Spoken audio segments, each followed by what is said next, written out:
जय भीम साथियों। अगर कोई यह समझता है कि संविधान सिर्फ एक किताब है तो वह लोकतंत्र की आत्मा को नहीं समझता, और शायद यही हमारी सबसे बड़ी गलती है। डॉक्टर भीमराव आंबेडकर ने बहुत पहले चेतावनी दी थी कि भारत को सबसे बड़ा खतरा बाहर से नहीं आएगा, बल्कि हमारे ही व्यवहार, हमारी चुप्पी और हमारी सोच से पैदा होगा। आज जब हम चारों तरफ देखते हैं तो यह एहसास डराने वाला है, क्योंकि जो बात उस समय चेतावनी लगती थी वह अब हकीकत बनती दिखाई दे रही है। सवाल यह नहीं है कि संविधान सुरक्षित है या नहीं, सवाल यह है कि क्या हम अब भी उसके मूल्यों को निभा रहे हैं। बाबा साहेब अंबेडकर ने साफ कहा था कि संविधान कितना भी अच्छा क्यों ना हो, अगर उसे लागू करने वाले लोग अच्छे नहीं होंगे तो वह बेकार साबित हो जाएगा। आज सवाल यह नहीं है कि संविधान में क्या लिखा है, सवाल यह है कि हम उसे मान रहे हैं या सिर्फ मानने का नाटक कर रहे हैं। अधिकारों की बातें तो बहुत होती हैं, लेकिन जिम्मेदारियों पर चुप्पी क्यों है। उन्होंने यह भी कहा था कि लोकतंत्र सिर्फ चुनाव का नाम नहीं है। लोकतंत्र का मतलब है बराबरी, न्याय और भाईचारा। लेकिन आज हम क्या देख रहे हैं? समाज फिर से खांचों में बंट रहा है, आवाज उठाने वालों को चुप कराने की कोशिशें हो रही हैं और सवाल पूछना धीरे धीरे अपराध जैसा बनाया जा रहा है। क्या यही वह भारत है जिसकी कल्पना आंबेडकर ने की थी? आंबेडकर को यह डर था कि एक दिन लोग संविधान को पूजने लगेंगे लेकिन उसके मूल्यों को भूल जाएंगे। आज हम संविधान की तस्वीरें तो लगाते हैं, लेकिन जब वही संविधान कमजोर वर्गों को अधिकार देता है तब उसे बोझ कहा जाने लगता है। यह दोहरापन वही है जिससे आंबेडकर ने आगाह किया था।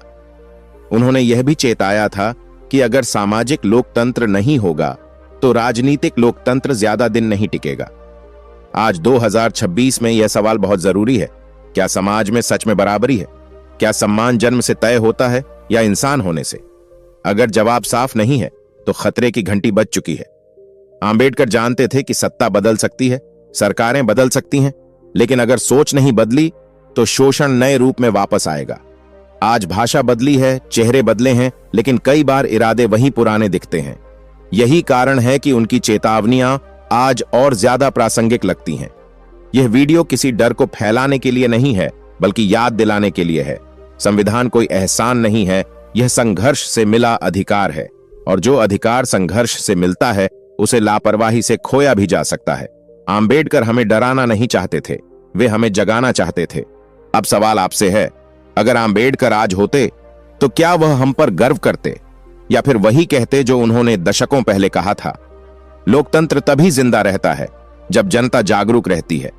इस सवाल का जवाब आसान नहीं है, क्योंकि यह जवाब भाषणों में नहीं, हमारे रोज के आचरण में छिपा है।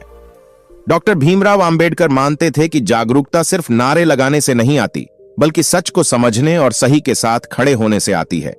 जब जनता सवाल पूछना छोड़ देती है तब लोकतंत्र धीरे धीरे एक औपचारिक व्यवस्था बनकर रह जाता है। आंबेडकर ने बार बार इस बात पर जोर दिया कि लोकतंत्र का असली इम्तिहान मुश्किल समय में होता है, जब डर हो, दबाव हो और बहुमत किसी एक दिशा में जा रहा हो। तब अल्पमत और कमजोर की आवाज की रक्षा करना ही लोकतांत्रिक चेतना की पहचान है। अगर उस समय हम चुप रह जाते हैं तो संविधान भले ही कागज पर जिंदा रहे, उसकी आत्मा कमजोर हो जाती है। उन्होंने यह भी समझाया था कि जागरूक जनता का मतलब हर बात का विरोध करना नहीं है, बल्कि हर बात को समझकर स्वीकार या अस्वीकार करना है। अंधी आस्था, अंधा समर्थन और अंधा विरोध तीनों लोकतंत्र को नुकसान पहुंचाते हैं। सवाल पूछना असम्मान नहीं है, सवाल पूछना ही लोकतंत्र का सम्मान है। आज सबसे बड़ा खतरा यह नहीं है कि लोग संविधान को नहीं जानते, बल्कि यह है कि लोग उसे जानकर भी उसे अपने जीवन से अलग मानने लगे हैं। अधिकारों की बात तो होती है, लेकिन समानता और भाईचारे जैसे मूल्यों को निजी जीवन में उतारने की कोशिश कम दिखाई देती है। यही वह दूरी है जिसे आंबेडकर खतरनाक मानते थे। आंबेडकर का सपना ऐसा भारत नहीं था जहां संविधान सिर्फ अदालतों और किताबों तक सीमित रह जाए। उनका सपना ऐसा समाज था जहां हर नागरिक अपने व्यवहार से संविधान को रोज जिए। जब हम भेदभाव को सामान्य मान लेते हैं, अन्याय पर समझौता कर लेते हैं या सिर्फ इसलिए चुप रहते हैं क्योंकि असर हम पर नहीं पड़ रहा, तब लोकतंत्र की नींव धीरे धीरे कमजोर होती जाती है। यही वजह है कि आंबेडकर बार बार शिक्षा पर जोर देते थे। उनके लिए शिक्षा सिर्फ नौकरी पाने का साधन नहीं थी, बल्कि सोचने की आजादी का रास्ता थी। डॉक्टर भीमराव आंबेडकर मानते थे कि जब तक इंसान तर्क करना नहीं सीखता, तब तक वह आसानी से बहकाया जा सकता है, और बहकी हुई जनता से लोकतंत्र नहीं सिर्फ भीड़ बनती है। उन्होंने यह भी कहा था कि सत्ता से सवाल करना देशद्रोह नहीं होता, सत्ता से सवाल करना नागरिक का कर्तव्य होता है। लेकिन जब समाज में यह माहौल बन जाए कि सवाल पूछने वाला ही गलत है, तब डर पैदा होता है। यह डर धीरे धीरे आवाजों को दबाता है और फिर वही आवाजें इतिहास में काश हमने बोला होता बनकर रह जाती हैं। आम्बेडकर जानते थे कि संविधान की असली परीक्षा संसद में नहीं, बल्कि सड़क, स्कूल, दफ्तर और घर में होती है।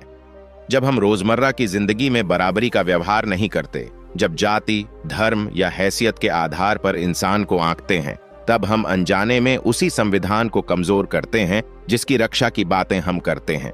उन्होंने यह भी चेताया था कि अगर समाज नायकों को पूजने लगे और विचारों को छोड़ दे तो पतन तय है। तस्वीरें, मूर्तियां और नारे किसी भी व्यवस्था को नहीं बचा सकते।